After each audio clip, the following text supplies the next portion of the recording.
Tonight we're going to talk about the dedupe command. I am kind of leery about teaching this command because as a general rule, I'm actually not a fan of it.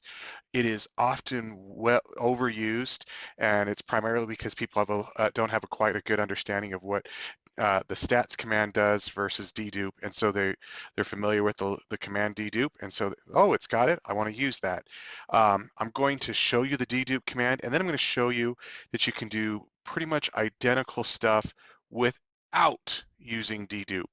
And I'm not going to go through the things here in this video, but I can tell you that it is faster, significantly faster to use the stats command versus use the dedupe command. It seems weird, but when you understand what stats is actually doing, it's identical to dedupe minus it works better with the way that Splunk stores, retrieves, and pulls data.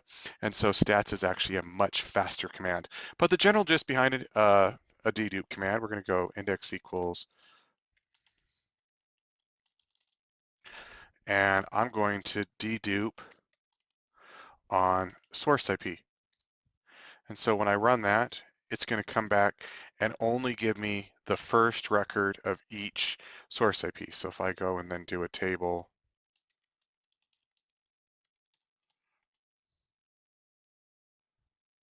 I should only get unique source IPs. I could do a dedupe on source IP, dest IP, and this would give me the unique pairing of source IP and destination IP. So I'll get more than one. I can get more than one of the same source IP, but only one paired with a destination IP. And so that's dedupe, and it makes a lot of sense. You have a bunch of records.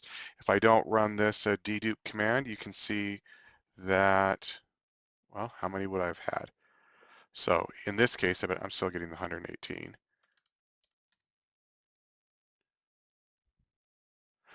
So I could have had 436 records based off the way this thing worked, and instead it deduped them down. So I did get less commands, but one of the things I could do just as easily, if I want to do, I'm going to do stats count by source IP.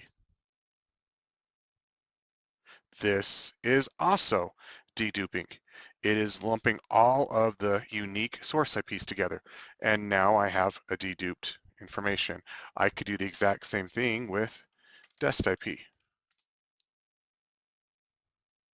And now I'll have all the unique pairings that route. Sometimes people will say, well, I want to see more of the information. I want to see the first occurrence. That's why I want to use the dedupe. Give me back some more of that information about this occurrence here. I want to know about the last occurrence of the source IP and destination IP. Well, I can just do last time as time, and this will give me the last occurrence of the 10.01 to 10.011 occurred at this time. I could do the first occurrence of it. That's when, in my time frame, the first time these two IP addresses talk to each other. And so I can do a lot more things with stats command than I can do with dedupe.